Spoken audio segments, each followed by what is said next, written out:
Beloved soul, you are welcome here. Settle into this quiet space, knowing you are safe and cared for. May your spirit find ease and your heart find peace as you listen. If you feel comfort in this gentle moment, you are invited to rest as long as you need. Isaac, Jacob, and the 12. Genesis chapter 25. Now Abraham had taken another wife named Keturah, and she bore him Zimran, Jokshan, Medan, Midian, Ishbak, and Shua. Jokshan was the father of Sheba and Dedan, and the sons of Dedan were the Ashurites, the Letushites, and the Laomites. The sons of Midian were Ephah, Hanoch, Abida, and Eldaah.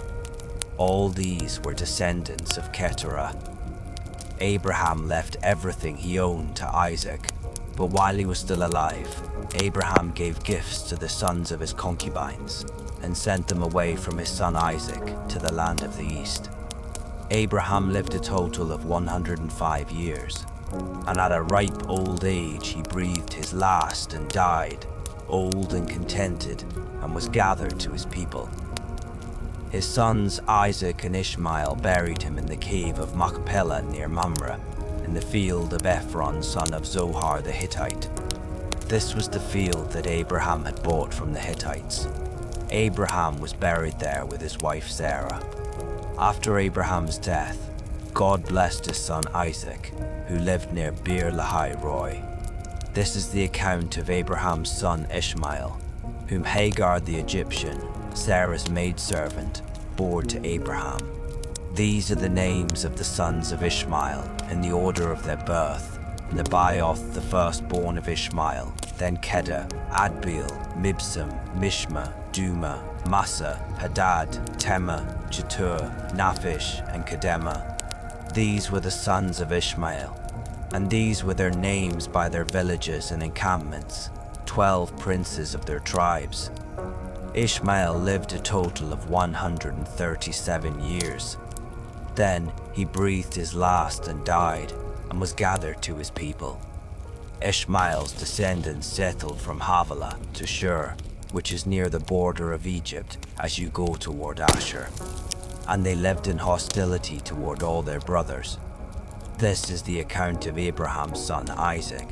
Abraham became the father of Isaac, and Isaac was 40 years old when he married Rebekah, the daughter of Bethuel the Aramean from Paddan Aram, and the sister of Laban the Aramean. Later, Isaac prayed to the Lord on behalf of his wife because she was barren, and the Lord heard his prayer, and his wife Rebekah conceived. But the children inside her struggled with each other, and she said, "Why is this happening to me?" So Rebekah went to inquire of the Lord, and he declared to her, "2 nations are in your womb, and 2 peoples from within you will be separated. One people will be stronger than the other, and the older will serve the younger." When her time came to give birth, there were indeed twins in her womb. The first one came out red, covered with hair like a fur coat, so they named him Esau. After this, his brother came out grasping Esau's heel, so he was named Jacob. And Isaac was 60 years old when the twins were born. When the boys grew up, Esau became a skillful hunter, a man of the field, while Jacob was a quiet man who stayed at home. Because Isaac had a taste for wild game, he loved Esau, but Rebekah loved Jacob. One day, while Jacob was cooking some stew, Esau came in from the field and was famished. He said to Jacob, "Let me eat some of that red stew, for I am famished." That is why he was also called Edom. "First sell me your birthright," Jacob replied. "Look," said Esau, "I am about to die, so what good is a birthright to me?" "Swear to me first," Jacob said. So Esau swore to Jacob and sold him the birthright. Then Jacob gave some bread and lentil stew to Esau, who ate and drank and then got up and went away. Thus Esau despised his birthright. Chapter 26. Now there was another famine in the land, subsequent to the one that had occurred in Abraham's time. And Isaac went to Abimelech, king of the Philistines at Gerar. the Lord appeared to Isaac and said, "Do not go down to Egypt. Settle in the land where I tell you. Stay in this land as a foreigner, and I will be with you and bless you. For I will give all these lands to you and your offspring, and I will confirm the oath that I swore to your father Abraham. I will make your descendants as numerous as the stars in the sky, and I will give them all these lands, and through your offspring all nations of the earth will be blessed, because Abraham listened to my voice and kept my charge, my commandments, my statutes, and my laws."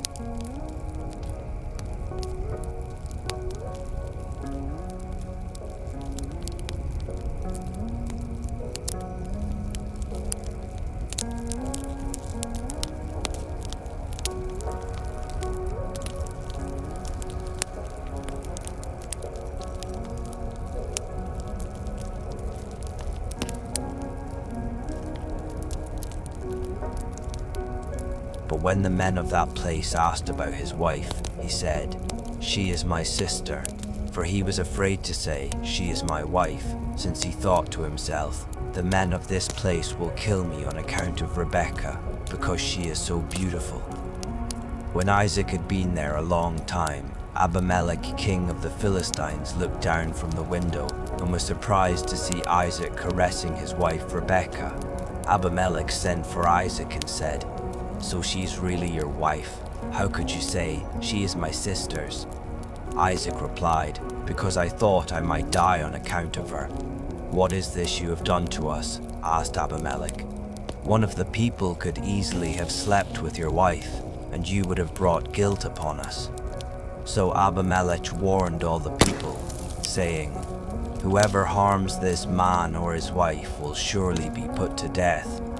Now Isaac sowed seed in the land, and that very year he reaped 100-fold. And the Lord blessed him, and he became richer and richer until he was exceedingly wealthy. He owned so many flocks and herds and servants that the Philistines envied him. So the Philistines took dirt and stopped up all the wells that his father's servants had dug in the days of his father Abraham. Then Abimelech said to Isaac, "Depart from us, for you are much too powerful for us." So Isaac left that place and encamped in the valley of Gerar and settled there. Isaac reopened the wells that had been dug in the days of his father Abraham, which the Philistines had stopped up after Abraham died. And he gave these wells the same names his father had given them. Then Isaac's servants dug in the valley and found a well of fresh water there. But the herdsmen of Gerar quarreled with Isaac's herdsmen and said, "The water is ours." So he named the well Esek, because they contended with him. Then they dug another well and quarreled over that one also. So he named it Sitnah. He moved on from there and dug another well, and they did not quarrel over it. He named it Rehoboth and said, "Alas, the Lord has made room for us, and we will be fruitful in the land." From there Isaac went up to Beersheba, and that night the Lord appeared to him and said, "I am the God of your father Abraham. Do not be afraid, for I am with you. I will bless you and multiply your descendants for the sake of my servant Abraham." So Isaac built an altar there and called on the name of the Lord, and he pitched his tent there. His servants also dug a well there. Later, Abimelech came to Isaac from Gerar, with Ahuzzath his advisor and Phicol, the commander of his army. "Why have you come to me?" Isaac asked them. "You hated me and sent me away." "We can plainly see that the Lord has been with you," they replied.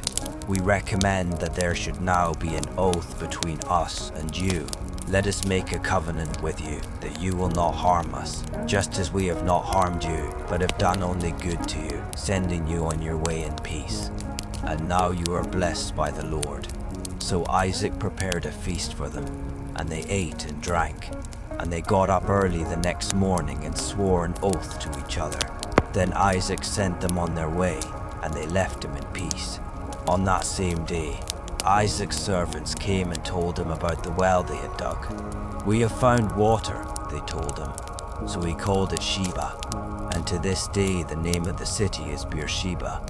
When Esau was 40 years old, he took as his wives Judith daughter of Beeri the Hittite, and Basemath daughter of Elon the Hittite. And they brought grief to Isaac and Rebekah. Chapter 27. When Isaac was old and his eyes were so weak that he could no longer see, he called his older son Esau and said to him, "My son." "Here I am," Esau replied. "Look," said Isaac, "I am now old, and I do not know the day of my death. Take your weapons, your quiver and bow, and go out into the field to hunt some game for me. Then prepare a tasty dish that I love, and bring it to me to eat, so that I may bless you before I die." Now Rebekah was listening to what Isaac told his son Esau. So when Esau went into the field to hunt game and bring it back, Rebekah said to her son Jacob, "Behold, I overheard your father saying to your brother Esau, 'Bring me some game and prepare me a tasty dish to eat, so that I may bless you in the presence of the Lord before I die.' Now, my son, listen to my voice and do exactly as I tell you. Go out to the flock and bring me 2 choice young goats, so that I can make them into a tasty dish for your father, the kind he loves. Then take it to your father to eat, so that he may bless you before he dies." Jacob answered his mother Rebekah, "Look, my brother Esau is a hairy man, but I am smooth-skinned. What if my father touches me? Then I would be revealed to him as a deceiver, and I would bring upon myself a curse rather than a blessing." His mother replied, "Your curse be on me, my son. Just obey my voice and go get them for me." So Jacob went and got 2 goats and brought them to his mother, who made the tasty food his father loved. And Rebekah took the finest clothes in the house that belonged to her older son Esau, and she put them on her younger son Jacob. She also put the skins of the young goats on his hands and on the smooth part of his neck. Then she handed her son Jacob the tasty food and bread she had made. So Jacob went to his father and said, "My father." "Here I am," he answered. "Which one are you, my son?" Jacob said to his father, "I am Esau, your firstborn. I have done as you told me. Please sit up and eat some of my game, so that you may bless me." But Isaac asked his son, "How did you ever find it so quickly, my son?" "Because the Lord your God brought it to me," he replied. Then Isaac said to Jacob, "Please come closer so I can touch you, my son. Are you really my son Esau or not?" So Jacob came close to his father Isaac, who touched him and said, "The voice is the voice of Jacob, but the hands are the hands of Esau." Isaac did not recognize him, because his hands were hairy like those of his brother Esau, so he blessed him. Again he asked, "Are you really my son Esau?" And he replied, "I am." "Serve me," said Isaac, "and let me eat some of my son's game, so that I may bless you." Jacob brought it to him, and he ate. Then he brought him wine, and he drank. Then his father Isaac said to him, "Please come near and kiss me, my son." So he came near and kissed him. When Isaac smelled his clothing, he blessed him and said, "Ah, the smell of my son is like the smell of a field that the Lord has blessed. May God give to you the dew of heaven and the richness of the earth, an abundance of grain and new wine. May people serve you and nations bow down to you. May you be the master of your brothers, and may the sons of your mother bow down to you. May those who curse you be cursed, and those who bless you be blessed." As soon as Isaac had finished blessing him and Jacob had left his father's presence, his brother Esau returned from the hunt. He too made some tasty food, brought it to his father and said to him, "My father, sit up and eat of your son's game, so that you may bless me." But his father Isaac replied, "Who are you?" "I am Esau, your firstborn son," he answered. Isaac began to tremble violently and said, Who was it then? Who hunted the game and brought it to me? Before you came in, I ate it all and blessed him, and indeed he will be blessed. When Esau heard his father's words, he let out a loud and bitter cry and said to his father, "Bless me too, O my father." But Isaac replied, "Your brother came deceitfully and took your blessing." So Esau declared, "Is he not rightly named Jacob? For he has cheated me twice. He took my birthright, and now he has taken my blessing."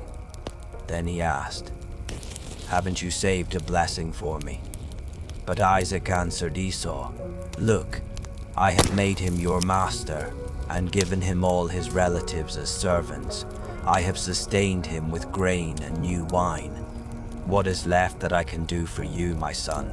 Esau said to his father, "Do you have only one blessing, my father? Bless me too, O my father." Then Esau wept aloud. His father Isaac answered him, "Behold, your dwelling place shall be away from the richness of the land, away from the dew of heaven above. You shall live by the sword and serve your brother. But when you rebel, you will tear his yoke from your neck." Esau held a grudge against Jacob because of the blessing his father had given him. And Esau said in his heart, "The days of mourning for my father are at hand. Then I will kill my brother Jacob."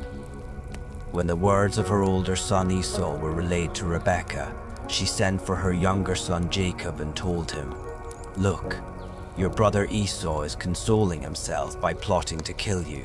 So now, my son, obey my voice and flee at once to my brother Laban in Haran. Stay with him for a while, until your brother's fury subsides, until your brother's rage against you wanes and he forgets what you have done to him. Then I will send for you and bring you back from there. Why should I lose both of you in one day?" Then Rebekah said to Isaac, "I am weary of my life because of these Hittite women. If Jacob takes a Hittite wife from among them, what good is my life? Let the weight of the day drift away as you get comfortable." Chapter 28. So Isaac called for Jacob and blessed him. "Do not take a wife from the Canaanite women," he commanded. "Go at once to Paddan Aram, to the house of your mother's father Bethuel, and take a wife from among the daughters of Laban, your mother's brother. May God Almighty bless you, and make you fruitful and multiply you, so that you may become a company of peoples. And may he give the blessing of Abraham to you and your descendants, so that you may possess the land where you dwell as a foreigner, the land God gave to Abraham." So Isaac sent Jacob to Paddan Aram, to Laban son of Bethuel the Aramean, the brother of Rebekah, who was the mother of Jacob and Esau. Now Esau learned that Isaac had blessed Jacob and sent him to Paddan Aram to take a wife there, commanding him, "Do not marry a Canaanite woman," and that Jacob had obeyed his father and mother and gone to Paddan Aram. And seeing that his father Isaac disapproved of the Canaanite women, Esau went to Ishmael and married Mahalath, the sister of Nebaioth and daughter of Abraham's son Ishmael, in addition to the wives he already had. Meanwhile, Jacob left Beersheba and set out for Haran. On reaching a certain place, he spent the night there because the sun had set. And taking one of the stones from that place, he put it under his head and lay down to sleep. And Jacob had a dream about a ladder that rested on the earth with its top reaching up to heaven, and God's angels were going up and down the ladder. And there at the top, the Lord was standing and saying, "I am the Lord, the God of your father Abraham and the God of Isaac. I will give you and your descendants the land on which you now lie. Your descendants will be like the dust of the earth, and you will spread out to the west and east and north and south. All the families of the earth will be blessed through you and your offspring. Look, I am with you, and I will watch over you wherever you go, and I will bring you back to this land, for I will not leave you until I have done what I have promised you." When Jacob woke up, he said, "Surely the Lord is in this place, and I was unaware of it." and he was afraid and said, "How awesome is this place! This is none other than the house of God. This is the gate of heaven." Early the next morning, Jacob took the stone that he had placed under his head, and he set it up as a pillar. He poured oil on top of it, and he called that place Bethel, though previously the city had been named Luz. Then Jacob made a vow, saying, "If God will be with me and watch over me on this journey, and if he will provide me with food to eat and clothes to wear, so that I may return safely to my father's house, then the Lord will be my God. And this stone I have set up as a pillar will be God's house, and of all that you give me, I will surely give you a tenth." Chapter 29. Jacob resumed his journey and came to the land of the people of the east.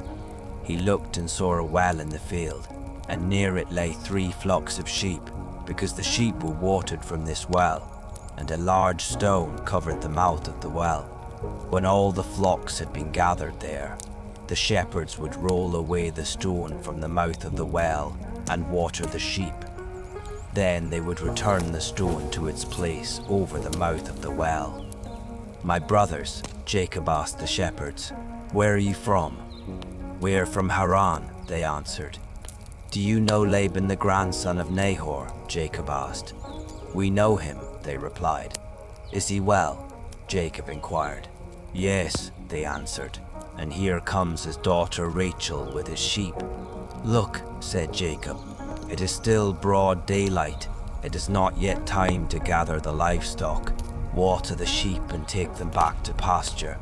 But they replied, "We cannot, until all the flocks have been gathered and the stone has been rolled away from the mouth of the well. Then we will water the sheep." While he was still speaking with them, Rachel arrived with her father's sheep, for she was a shepherdess. As soon as Jacob saw Rachel, the daughter of his mother's brother Laban, with Laban's sheep, he went up and rolled the stone away from the mouth of the well and watered his uncle's sheep. Then Jacob kissed Rachel and wept aloud. He told Rachel that he was Rebekah's son, a relative of her father, and she ran and told her father. When Laban heard the news about his sister's son Jacob, he ran out to meet him. He embraced him and kissed him and brought him to his home, where Jacob told him all that had happened. Then Laban declared, "You are indeed my own flesh and blood." After Jacob had stayed with him a month, Laban said to him, "Just because you are my relative, should you work for nothing? Tell me what your wages should be." Now Laban had 2 daughters. The older was named Leah, and the younger was named Rachel. Leah had weak eyes, but Rachel was shapely and beautiful. Since Jacob loved Rachel, he answered, "I will serve you 7 years for your younger daughter Rachel." Laban replied, "Better that I give her to you than to another. Stay here with me." So Jacob served 7 years for Rachel, yet it seemed but a few days because of his love for her. Finally Jacob said to Laban, "Grant me my wife, for my time is complete, and I want to sleep with her." So Laban invited all the men of that place and prepared a feast.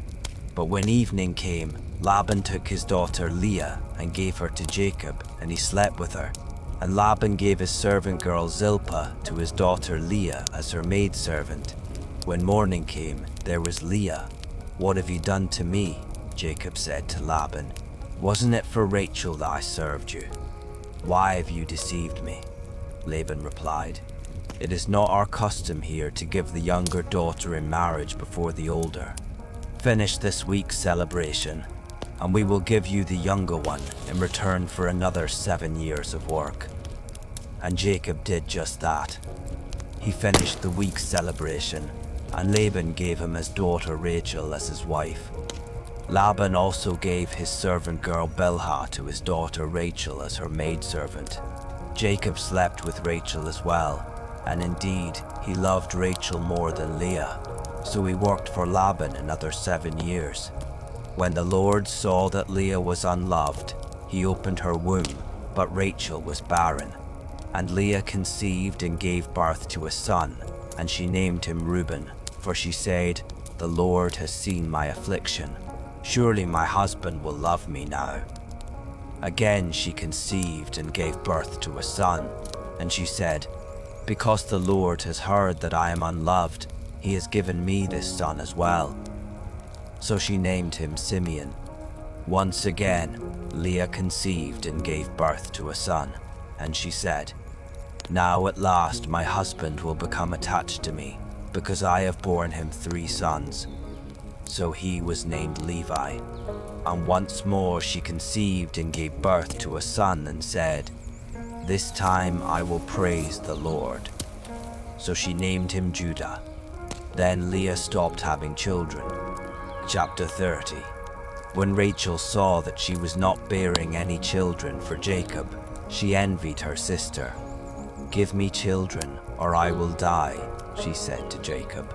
Jacob became angry with Rachel and said, "Am I in the place of God, who has withheld children from you?" Then she said, "Here is my maidservant Bilhah. Sleep with her, that she may bear children for me, so that through her I too can build a family." So Rachel gave Jacob her servant Bilhah as a wife, and he slept with her, and Bilhah conceived and bore him a son. Then Rachel said, "God has vindicated me. He has heard my plea and given me a son." So she named him Dan. And Rachel's servant Bilhah conceived again and bore Jacob a second son. Then Rachel said, "In my great struggles I have wrestled with my sister and won."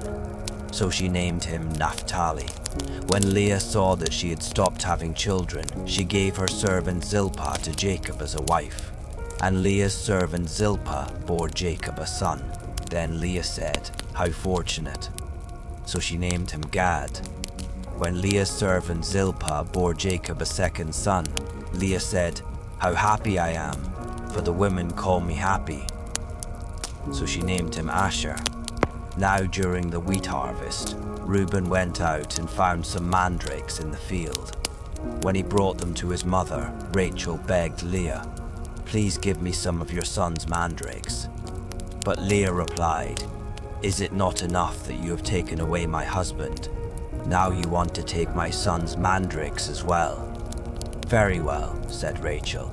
"He may sleep with you tonight in exchange for your son's mandrakes." When Jacob came in from the field that evening, Leah went out to meet him and said, "You must come with me, for I have hired you with my son's mandrakes." So he slept with her that night, and God listened to Leah, and she conceived and bore a 5th son to Jacob. Then Leah said, "God has rewarded me for giving my maidservant to my husband." So she named him Issachar. Again Leah conceived and bore a 6th son to Jacob. "God has given me a good gift," she said. "This time my husband will honor me, because I have borne him 6 sons." And she named him Zebulun. After that, Leah gave birth to a daughter and named her Dinah. Then God remembered Rachel. He listened to her and opened her womb, and she conceived and gave birth to a son. "God has taken away my shame," she said. She named him Joseph and said, "May the Lord add to me another son." Now after Rachel had given birth to Joseph, Jacob said to Laban, "Send me on my way so I can return to my homeland. Give me my wives and children for whom I have served you, that I may go on my way.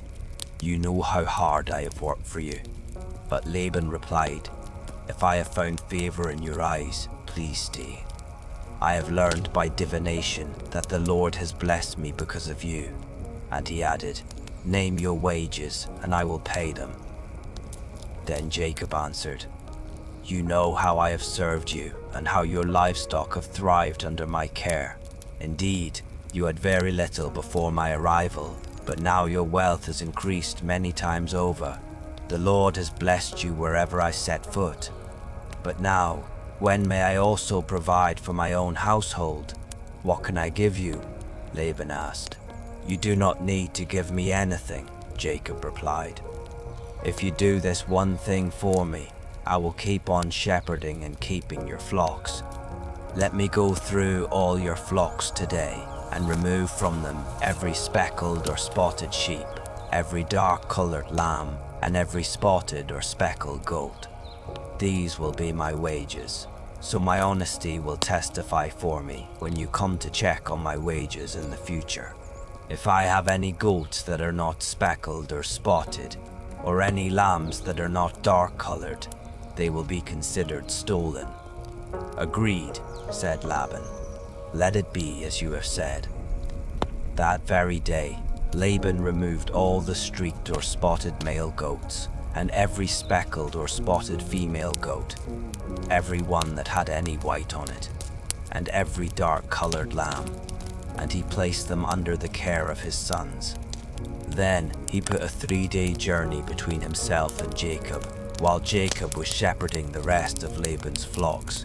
Jacob, however, took fresh branches of poplar, almond, and plane trees and peeled the bark, exposing the white inner wood of the branches. Then he set the peeled branches in the watering troughs in front of the flocks coming in to drink. So when the flocks were in heat and came to drink, they mated in front of the branches, and they bore young that were streaked or speckled or spotted. Jacob set apart the young, but made the rest face the streaked dark-colored sheep in Laban's flocks. Then he set his own stock apart, and did not put them with Laban's animals. Whenever the stronger females of the flock were in heat, Jacob would place the branches in the troughs in full view of the animals so that they would breed in front of the branches. But if the animals were weak, he did not set out the branches. So the weaker animals went to Laban and the stronger ones to Jacob. Thus Jacob became exceedingly prosperous. He owned large flocks, maidservants and menservants, and camels and donkeys. You are free to simply breathe and allow stillness to fill your mind. Chapter 31. Now Jacob heard that Laban's sons were saying, "Jacob has taken away all that belonged to our father, and built all this wealth at our father's expense." And Jacob saw from the countenance of Laban that his attitude toward him had changed. Then the Lord said to Jacob, "Go back to the land of your fathers and to your kindred, and I will be with you."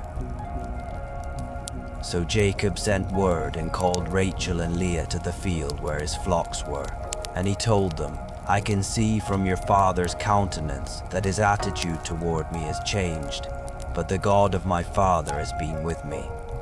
You know that I have served your father with all my strength, and although he has cheated me and changed my wages 10 times, God has not allowed him to harm me. If he said, 'The speckled will be your wages,' then the whole flock bore speckled offspring. If he said, 'The streaked will be your wages,' then the whole flock bore streaked offspring. Thus God has taken away your father's livestock and given them to me. When the flocks were breeding, I saw in a dream that the streaked, spotted, and speckled males were mating with the females. In that dream, the angel of God said to me, 'Jacob.' And I replied, 'Here I am.' 'Look up,' he said, 'and see that all the males that are mating with the flock are streaked, spotted, or speckled, for I have seen all that Laban has done to you. I am the God of Bethel, where you anointed the pillar and made a solemn vow to me. Now get up, leave this land at once, and return to your native land.' And Rachel and Leah replied, 'Do we have any portion or inheritance left in our father's house? Are we not regarded by him as outsiders? Not only has he sold us, but he has certainly squandered what was paid for us. Surely all the wealth that God has taken away from our father belongs to us and to our children. So do whatever God has told you.' Then Jacob got up and put his children and his wives on camels, and he drove all his livestock before him, along with all the possessions he had acquired in Paddan Aram, to go to his father Isaac in the land in Canaan. Now, while Laban was out shearing his sheep, Rachel stole her father's household idols. Moreover, Jacob deceived Laban the Aramean by not telling him that he was running away. So he fled with all his possessions, crossed the Euphrates, and headed for the hill country of Gilead. On the third day, Laban was informed that Jacob had fled. So he took his relatives with him, pursued Jacob for 7 days, and overtook him in the hill country of Gilead. But that night, God came to Laban, the Aramean, in a dream and warned him, "Be careful not to say anything to Jacob, either good or bad." Now Jacob had pitched his tent in the hill country of Gilead when Laban overtook him, and Laban and his relatives camped there as well. Then Laban said to Jacob, "What have you done? You have deceived me and carried off my daughters like captives of war. Why did you run away secretly and deceive me without even telling me? I would have sent you away with joy and singing, with tambourines and harps. But you did not even let me kiss my grandchildren and my daughters goodbye. Now you have done a foolish thing. I have power to do you great harm. But last night the God of your father said to me, 'Be careful not to say anything to Jacob, either good or bad.' Now you have gone off because you long for your father's house. But why have you stolen my gods?" "I was afraid," Jacob answered, "for I thought you would take your daughters from me by force. If you find your gods with anyone here, he shall not live. In the presence of our relatives, see for yourself if anything is yours, and take it back." For Jacob did not know that Rachel had stolen the idols. So Laban went into Jacob's tent, then Leah's tent, and then the tents of the 2 maidservants, but he found nothing. Then he left Leah's tent and entered Rachel's tent. Now Rachel had taken Laban's household idols, put them in the saddlebag of her camel, and was sitting on them. And Laban searched everything in the tent, but found nothing. Rachel said to her father, "Sir, do not be angry that I cannot stand up before you, for I am having my period." So Laban searched but could not find the household idols. Then Jacob became incensed and challenged Laban. "What is my crime?" he said. "For what sin of mine have you so hotly pursued me? You have searched all my goods.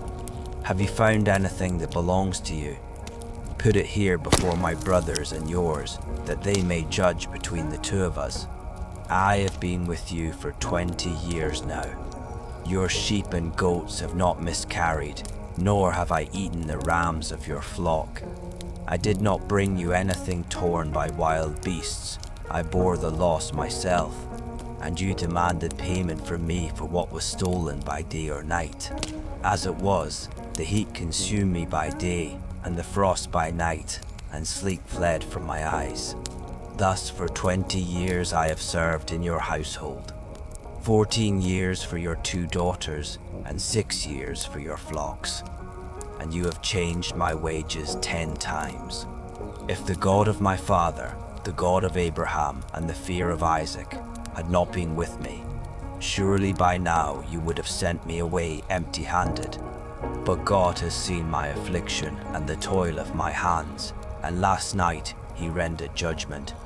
But Laban answered Jacob, "These daughters are my daughters, these sons are my sons, and these flocks are my flocks. Everything you see is mine. Yet what can I do today about these daughters of mine, or the children they have borne? Come now, let us make a covenant, you and I, and let it serve as a witness between you and me." So Jacob picked out a stone and set it up as a pillar, and he said to his relatives, "Gather some stones." So they took stones and made a mound, and there by the mound they ate. Laban called it Jagar Sahadutha, and Jacob called it Galeed. Then Laban declared, "This mound is a witness between you and me this day." Therefore the place was called Galeed. It was also called Mizpah, because Laban said, "May the Lord keep watch between you and me when we are absent from each other. If you mistreat my daughters or take other wives, although no one is with us, remember that God is a witness between you and me." Laban also said to Jacob, "Here is the mound, and here is the pillar I have set up between you and me. This mound is a witness, and this pillar is a witness, that I will not go past this mound to harm you, and you will not go past this mound and pillar to harm me. May the God of Abraham and the God of Nahor, the God of their father, judge between us." So Jacob swore by the fear of his father Isaac. Then Jacob offered a sacrifice on the mountain and invited his relatives to eat a meal, and after they had eaten, they spent the night on the mountain. Early the next morning, Laban got up and kissed his grandchildren and daughters and blessed them. Then he left to return home. Chapter 32. Jacob also went on his way, and the angels of God met him.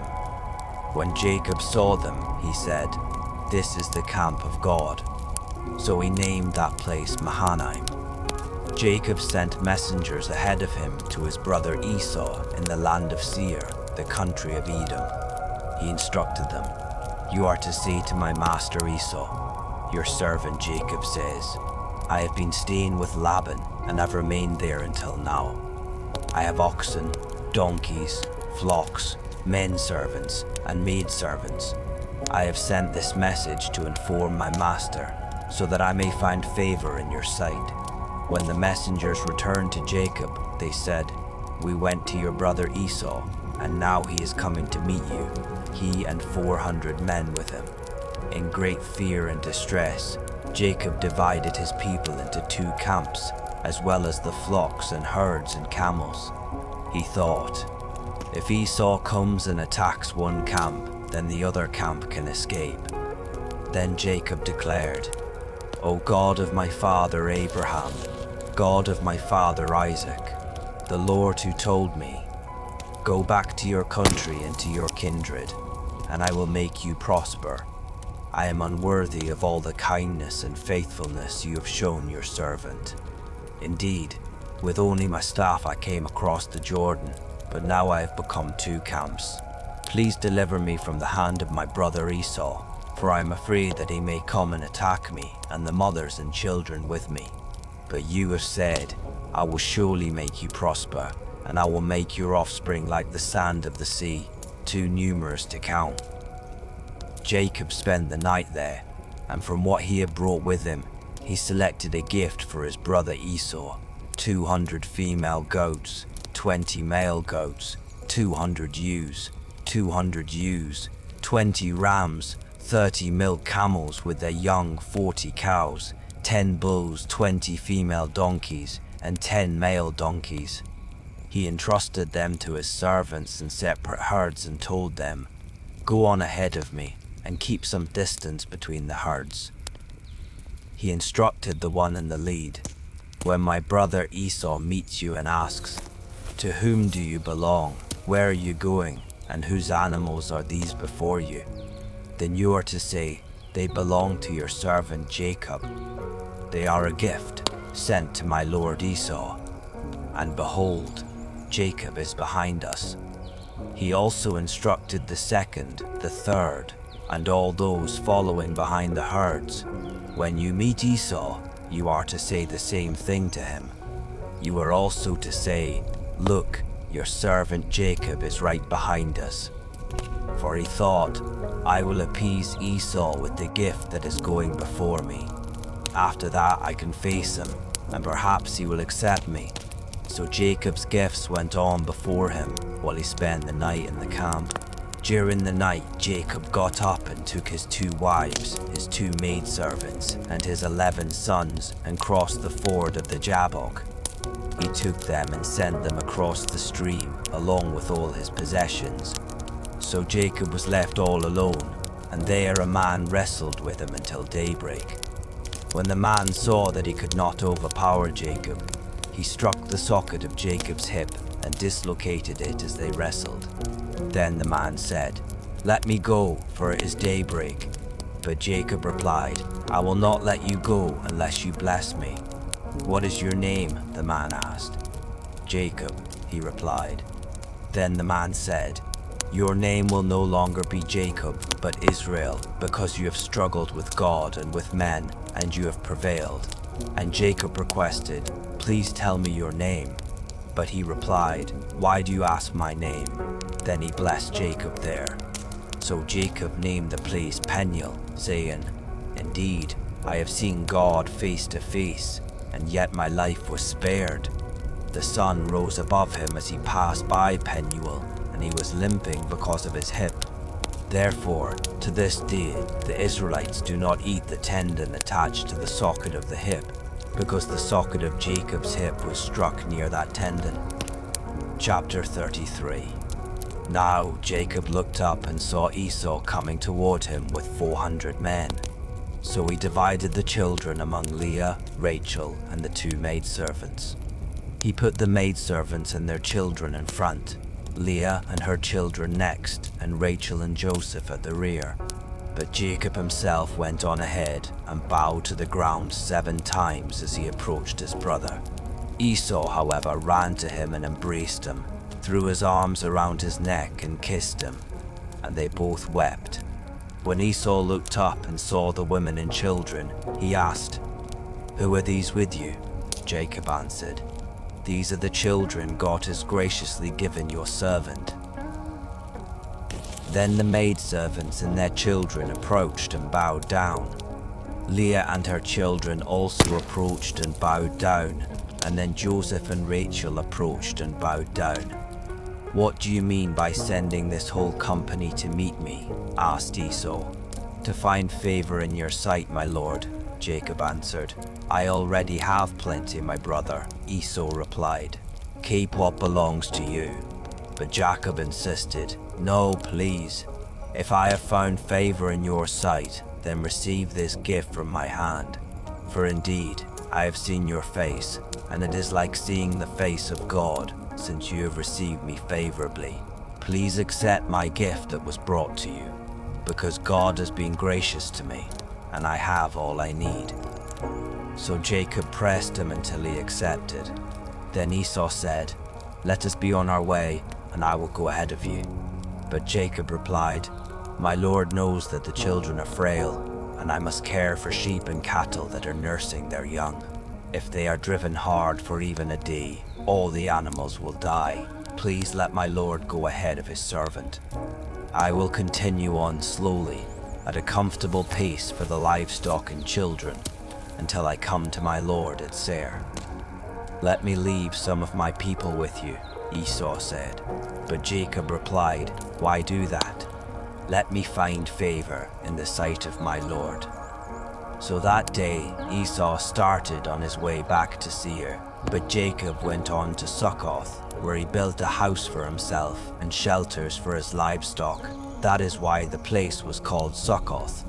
After Jacob had come from Paddan Aram, he arrived safely at the city of Shechem in the land of Canaan, and he camped just outside the city, and the plot of ground where he pitched his tent he purchased from the sons of Hamor, Shechem's father, for 100 pieces of silver. There he set up an altar and called it El Elohe, Israel. Here, only gentle calm remains, and you are wrapped in quiet reassurance. Chapter 34. Now Dinah, the daughter Leah had borne to Jacob, went out to visit the daughters of the land. When Shechem, son of Hamor the Hivite, the prince of the region, saw her, he took her and lay with her by force. And his soul was drawn to Dinah, the daughter of Jacob. He loved the young girl and spoke to her tenderly.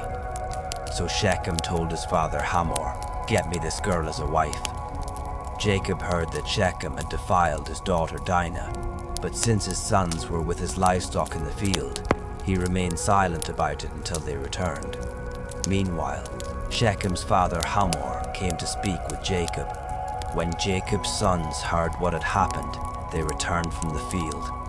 They were filled with grief and fury, because Shechem had committed an outrage in Israel by lying with Jacob's daughter, a thing that should not be done. But Hamor said to them, "My son Shechem longs for your daughter. Please give her to him as his wife. Intermarry with us, give us your daughters and take our daughters for yourselves. You may settle among us, and the land will be open to you. Live here, move about freely, and acquire your own property."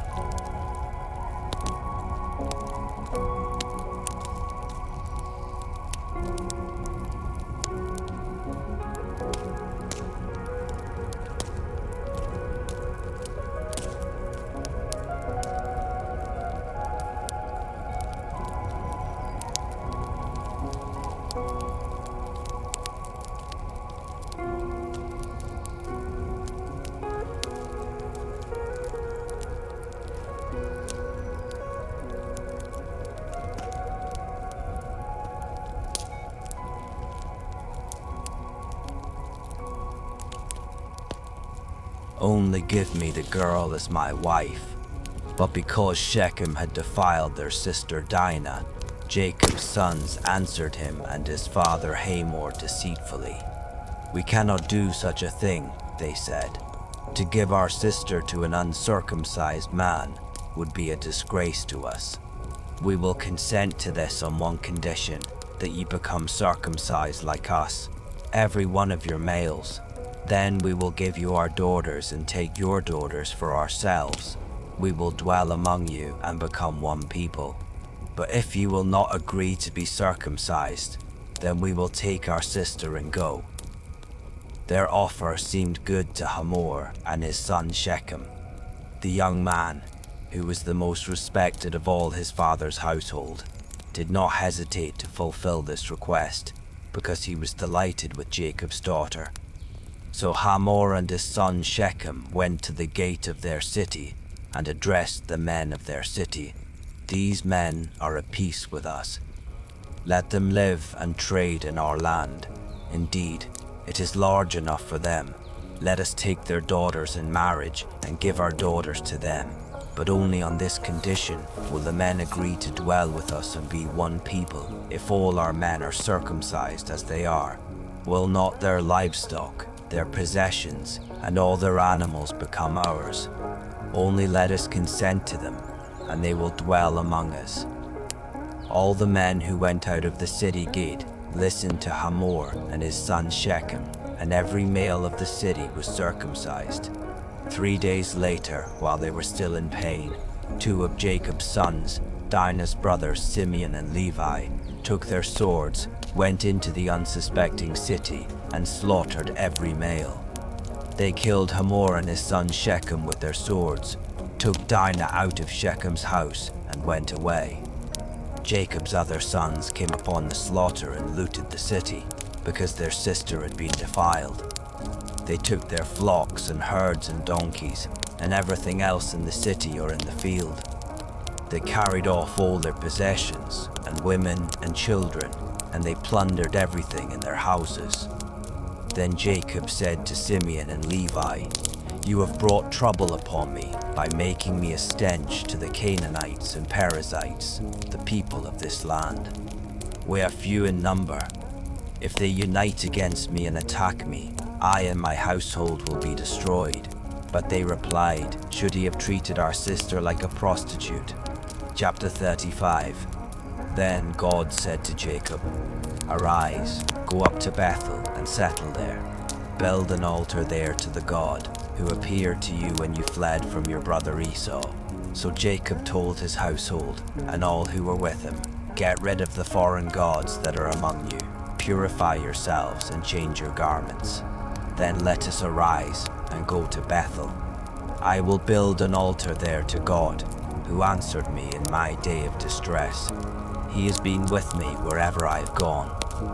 So they gave Jacob all their foreign gods and all their earrings, and Jacob buried them under the oak near Shechem.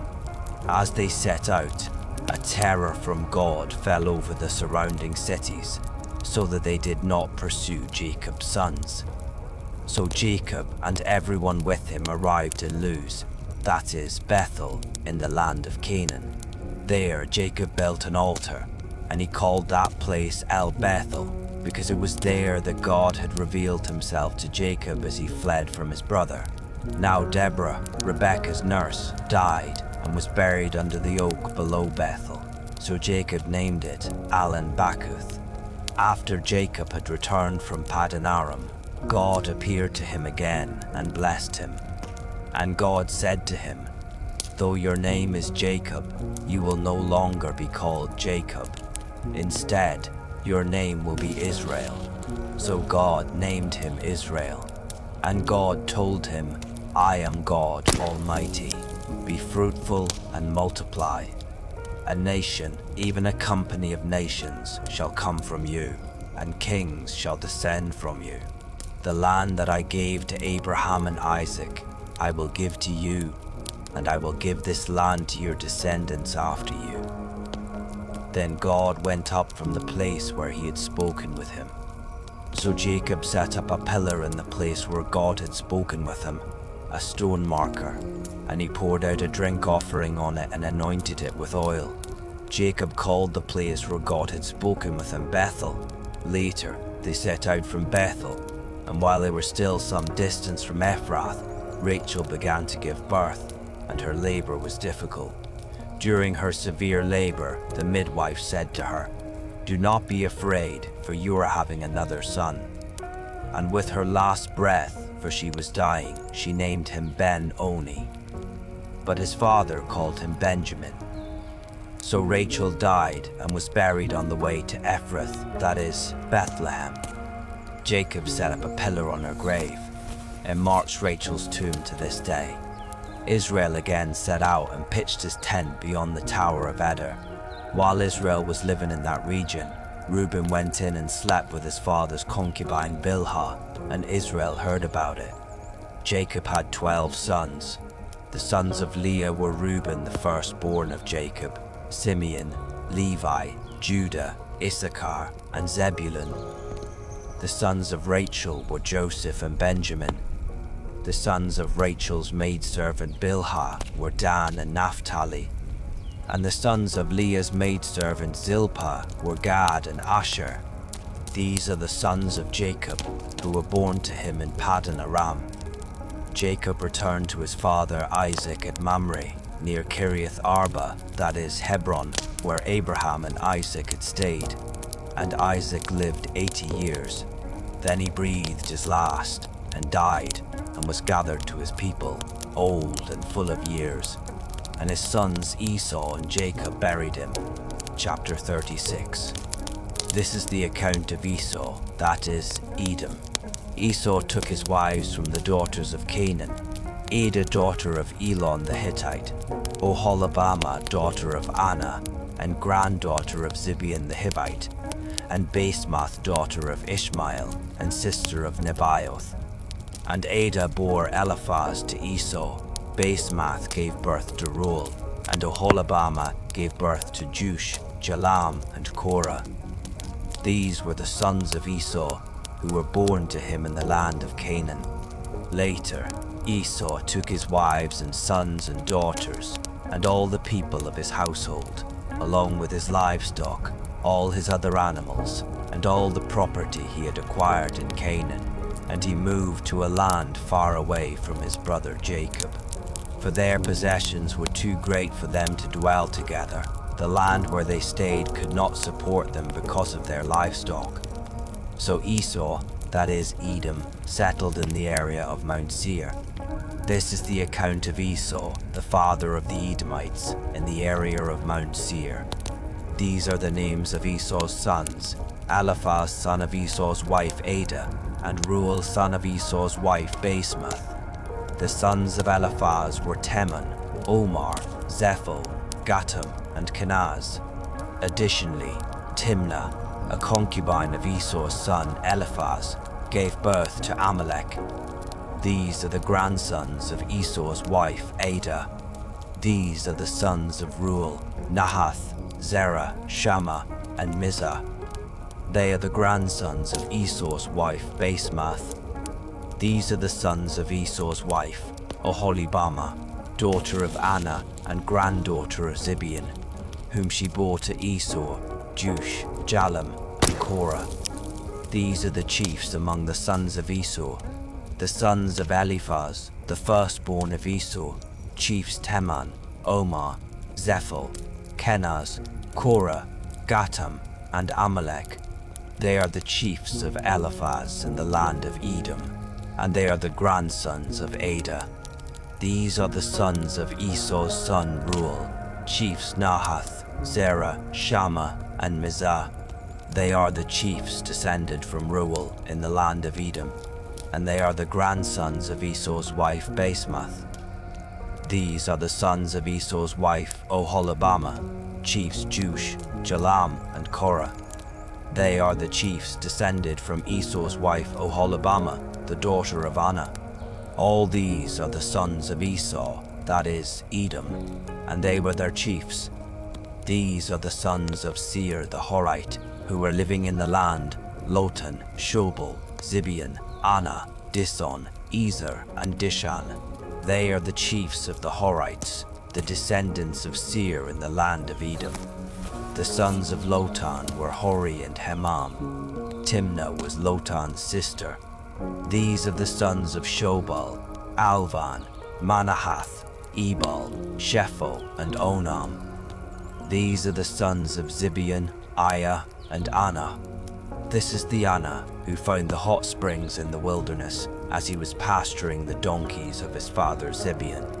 These are the children of Anna, Dison, and Oholibamah, daughter of Anna. These are the sons of Dison, Hemdan, Eshban, Ithran, and Cheran. These are the sons of Ezer, Bilhan, Zavan, and Akan. These are the sons of Dishan, Uz, and Aran. These are the chiefs of the Horites, chiefs Lotan, Shobal, Zibeon, Anna, Dishan, Ezer, and Dishan. They are the chiefs of the Horites, according to their divisions in the land of Seir. These are the kings who reigned in the land of Edom before any king reigned over the Israelites. Bela son of Beor reigned in Edom. The name of his city was Dinhaba. When Bela died, Jobab son of Zerah from Bozrah reigned in his place. When Jobab died, Husham from the land of the Temanites reigned in his place.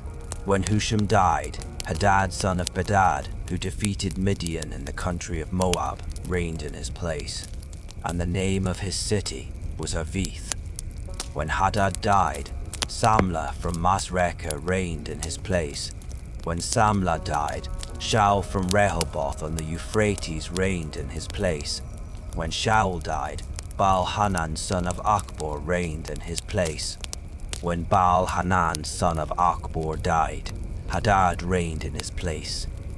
His city was named Por, and his wife's name was Mehetabel, daughter of Matred, the daughter of Me-Zahab. These are the names of Esau's chiefs, according to their families and regions. By their names, chiefs Timnah, Alva, Jetheth, Oholibamah, Elah, Pinon, Kenaz, Teman, Mibsah, Magdiel, and Iram. These were the chiefs of Edom, according to their settlements in the land they possessed. Esau was the father of the Edomites. The silence holds you, peaceful and untroubled. Remain at rest, knowing you are never alone.